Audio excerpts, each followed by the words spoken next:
معاشرہ جو ہے اس کی اکائی کا نام خاندان ہے کہ خاندان بنیادی طور پر وہ انسٹیٹیوشن ہے جو آپ کو تربیت فراہم کرتا ہے، آپ کو مراتب کا تقدس بیان کرتا ہے، اور اسی طرح یہ وہ ادارہ ہوتا ہے کہ جہاں اخلاق کی تربیت ہوتی ہے، جہاں اپ برنگنگ کی جاتی ہے۔ لیکن افسوس کی بات یہ ہے کہ آج ہم نے اس انسٹیٹیوشن کو آؤٹ سورس کر دیا ہے، اسکولز کے ذریعے، کالجز کے ذریعے، یونیورسٹیز کے ذریعے، یعنی وہ ذمہ داری جو اہل خاندان کی تھی، گھر کے بڑوں کی تھی، آج وہ ذمہ داری ہم نے جو ہے وہ کمرشلائز کر دی ہے اسکولز، کالجز، یونیورسٹیز کے ذریعے، لفظوں میں اسپوائل کر دیا اس کو ہم نے۔ لہٰذا اب ضرورت اس بات کی ہے کہ ہم ان ایلیمنٹس کو ڈسکس کریں، ان پوائنٹس کو، نکات کو ذکر کریں کہ جس کی بدولت ایک مثالی خاندان معرض وجود میں آئے گا۔ چنانچہ اس کے ذریعے اگر ہم دیکھتے ہیں کہ سب سے بنیادی جو اس کا ایلیمنٹ ہے وہ یہ ہے کہ ہر فرد اپنی ڈیوٹیز اور رسپانسبلٹیز کو جانے، اپنے ڈومین کو جانے، جہاں جہاں اس کی حدود ہے اس کو وہ جاننے والا ہو تاکہ اس کے مطابق وہ عمل کر سکے۔ فار ایگزامپل ہمارا یہ چینل 92 نیوز ہے، یہاں پہ مختلف لوگوں کی جابس ہیں، ڈیوٹیز ہیں، رسپانسبلٹیز ہیں، جو جس انداز میں اگر وہ کریں گے، اچھے انداز میں کریں گے تو یہ چینل فلورش کرے گا، یہ کمپنی جو ہے ترقی کرے گی۔ اسی طرح خاندان میں بھی اگر ہر کوئی اپنی فرائض اور ذمہ داریوں کو ادا کرے، نہ صرف فرائض اور ذمہ داریوں کو بلکہ ایک سٹیپ مزید لے کے احسان کرتے والا معاملہ بھی کرے۔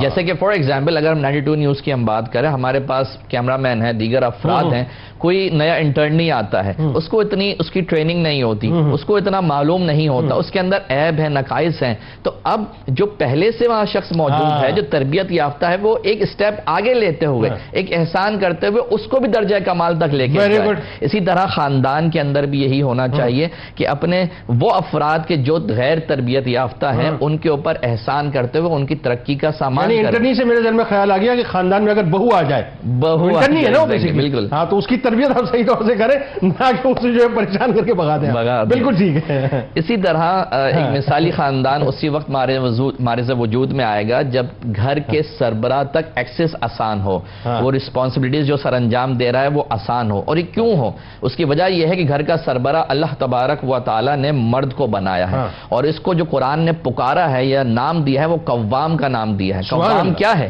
قوام بادشاہ سلامت نہیں ہے کہ جس کے سامنے تمام رعایا جی حضور کہہ کے کھڑا ہو جائے، بلکہ قوام کا معنی کیا ہے؟ نگہبان ہے، محافظ ہے، وہ ایڈمنسٹریٹر ہے۔ جیسے آج کسی کمپنی کے اندر اگر ایڈمنسٹریٹر ہو اور وہ پولائٹ ہو، ڈیوٹیز اپنی سر انجام دے رہا ہو، لیکن اس تک ایکسس آسان ہوگا تو جتنے بھی معاملات اس کے زیر سایہ ہو رہے ہوں گے وہ اچھے انداز میں ہو جائیں گے۔ اسی طرح اگر تو وہاں تک اگر ایکسس ہوگا اور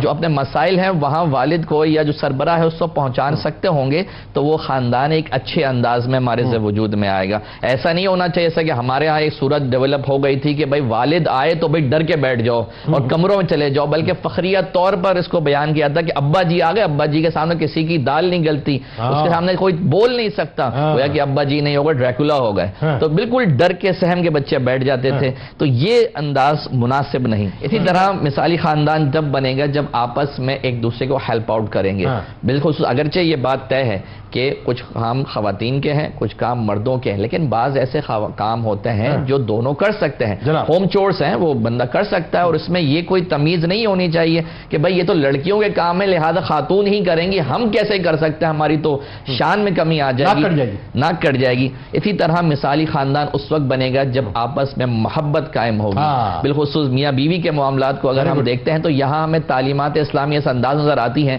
کہ حضور علیہ السلام اپنی زوجہ پاک جناب سیدہ عائشہ سے محبت کا اظہار اس طرح فرماتے کہ جس جگہ سے حضرت عائشہ نے پانی پیا ہوتا اسی جگہ سے آپ جو ہے پانی پیتے، اور اس طرح اپنی محبت کا اظہار فرماتے۔ اسی طرح یہاں پر مثالی خاندان اس وقت بھی بنے گا کہ جب بچوں کے ساتھ کوالٹی ٹائم سپینڈ کیا جائے، ان کے مسائل کو سنا جائے، ان کے ساتھ ڈسکس کیا جائے، اور یہاں سے مسائل کا حل پیش نہ کیا جائے بلکہ ان کے سامنے آپشنز رکھ کے کریٹیکل تھنکنگ کا ان کو عادی بنایا جائے کہ جب مستقبل میں وہ کسی معاملے میں پھنسیں تو کس طرح اپنی مشکل کو آسان بنائیں. تو کریٹیکل تھنکنگ سے یہاں مراد یہ ہے کہ مختلف چیزیں ان کے سامنے ہوں اور وہاں پہ وہ اچھے انداز میں اس کو لے کے چل سکیں. بالکل ٹھیک. بہت خوبصورت آپ نے گفتگو کی, اور اس میں ایک اضافہ اور میں کیے دیتا ہوں آپ کی اجازت سے, کہ اس موبائل فون کا استعمال بھی کم سے کم کرنا چاہیے ممبر کو, کوئی بھی فرد ہو. جو ہم کٹنوں کی طرح جو ہے نا وہ ایک دوسرے کو میسج کر رہے ہوتے ہیں نا واٹس ایپ پہ, اس نے یہ کر دیا, دیکھو اس نے یہ کر دیا, فیملی میں آج تم نے سنا یہ ہو گیا, تو یہ کام بھی ہمیں نہیں کرنے چاہیے. اس سے تباہیاں اور بربادیاں ہوتی ہیں اور کچھ بھی نہیں ہوتا.